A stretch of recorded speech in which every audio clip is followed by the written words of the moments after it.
People can confuse the product of thinking about a person with actually experiencing time with them.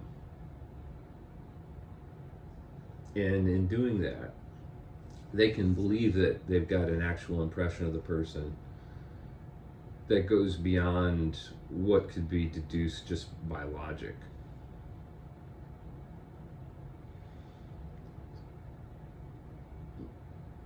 It's possible to weave a whole tapestry of unsupported speculation about a person, to the good or ill. Thinking about a person can make us feel more familiar with them and maybe more jaded, or conversely make us long or sorely for them. The anima or animus of a person is an idea, a ripple in awareness.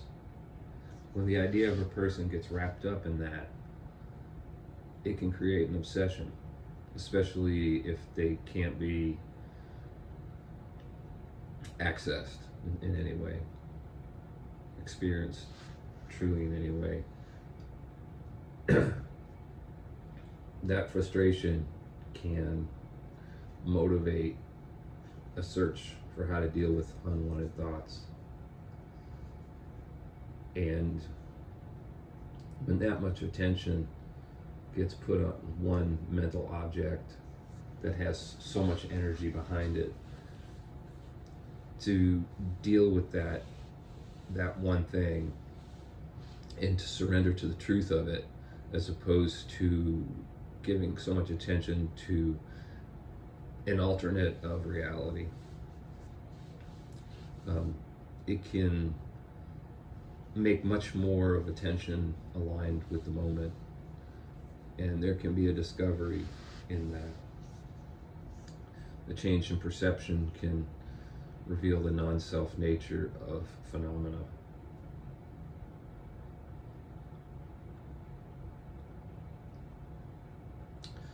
If we really only assess people based on what we see, or what we know is absolutely true, not based on speculation, we can get a much clearer picture of them.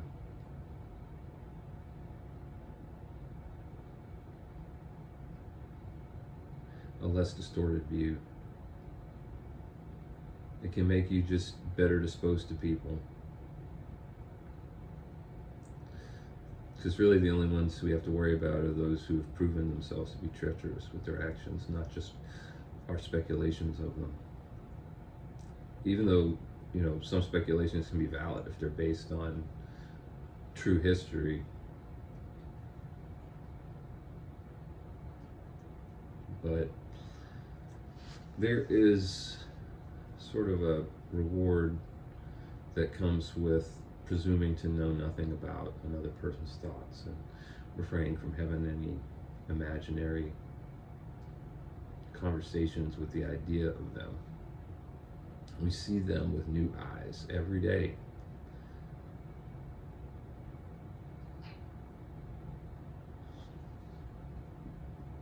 Ideas about people are more easily ascribed to the blank canvas of a stranger. That's why the cultivation of identification with superficial things is so dangerous. Those superficial things are inner handles of identity that can be pulled around by the world and manipulated by those who cultivated them.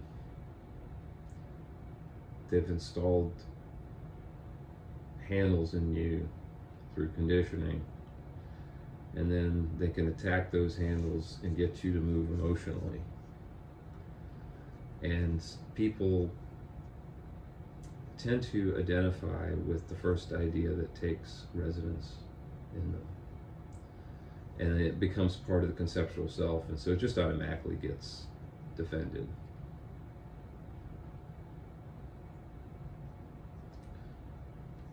So in cultivating those identifications,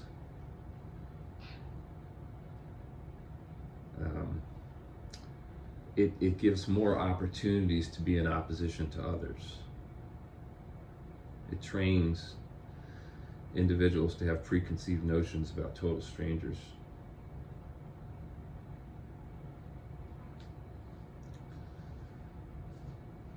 But if you want to experience the truth of an individual, you have to see them apart from mental extrapolations.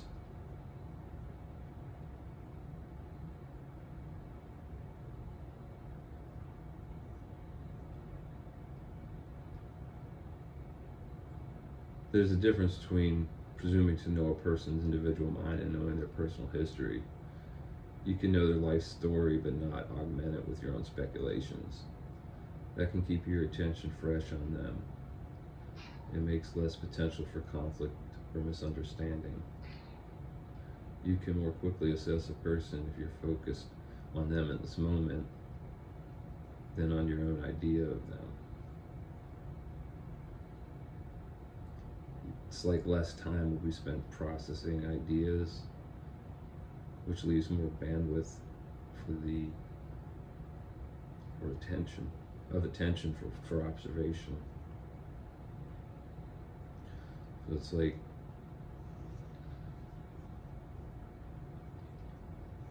awareness. What appears in awareness is an idea of a person and then the person, and when the physical person is not present and all the attention is given to the idea of the person, it creates an impression in consciousness.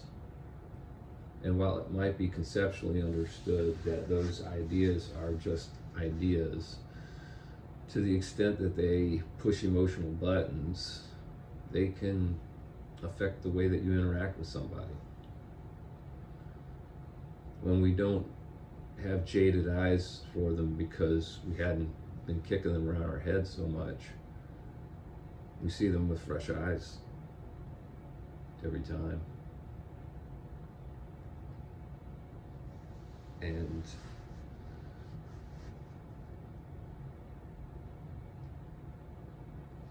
it allows one to give more attention, to listen better,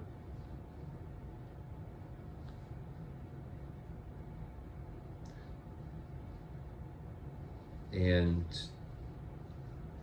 to not have an ill manner toward them.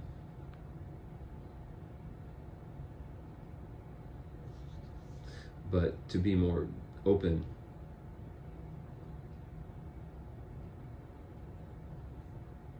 which can let us get a better idea about a person actually.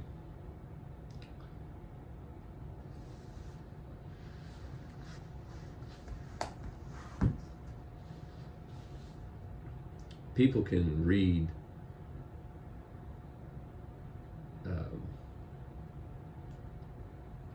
tension in others.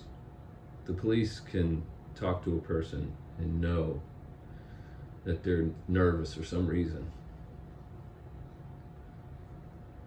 By the same token, what you think about a person can be reflected in your demeanor toward them, and they can perceive it.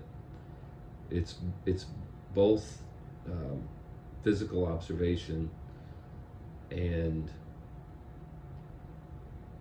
the sensing of emotions.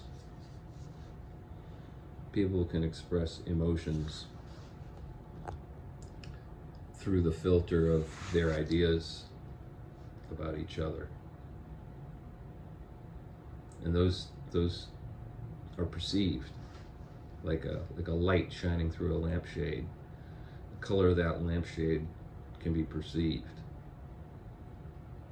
If there's no lampshade, then the only thing that's being perceived is truth, and so that's the reflection the person gets from you is the truth, and that's less readable and perhaps um, it's less troubling or threatening.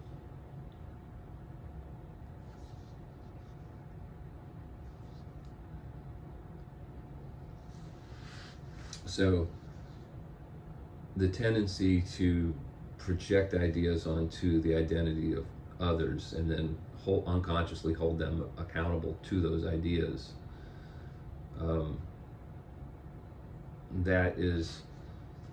it can be a source of suffering, but that suffering can create an opportunity to notice thoughts and really learn how to not be so subject to them.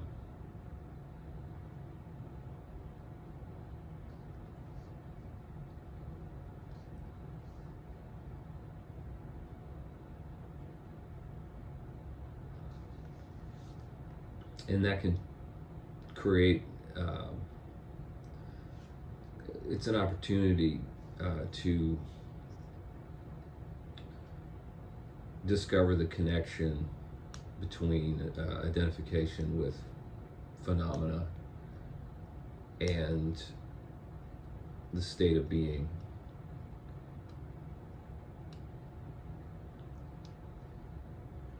There's a range of emotions that are felt in the human experience. And then there's another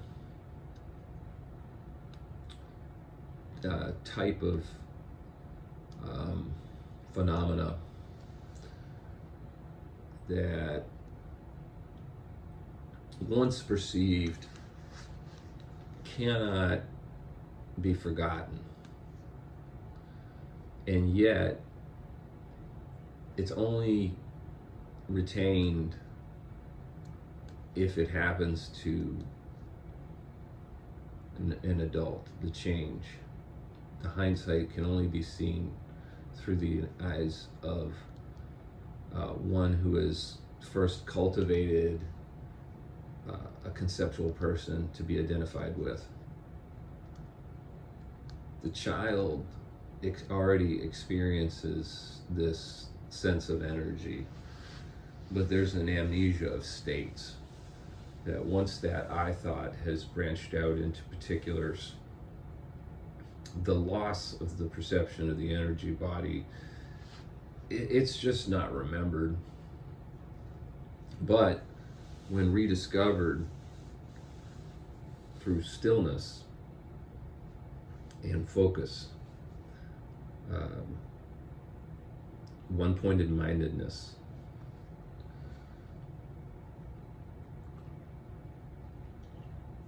when that realization occurs of that non-self nature, that's the spaciousness that allows the bandwidth of attention to be given and returned to the energy body,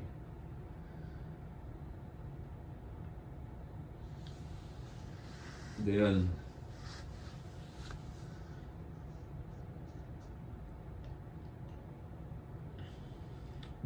the product of all outward pursuits is revealed to be less than the cost of their chase, of their pursuit, of their mental pursuit. These things can still be enjoyed, but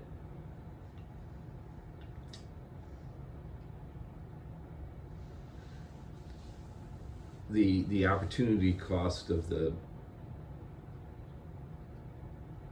mental planning is not experienced. And so it's like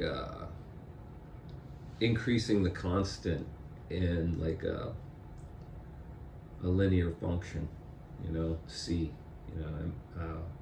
y equals like mx plus b, something. that. You increase the B, which shifts the curve. Doesn't change the slope of the curve, but shifts the line.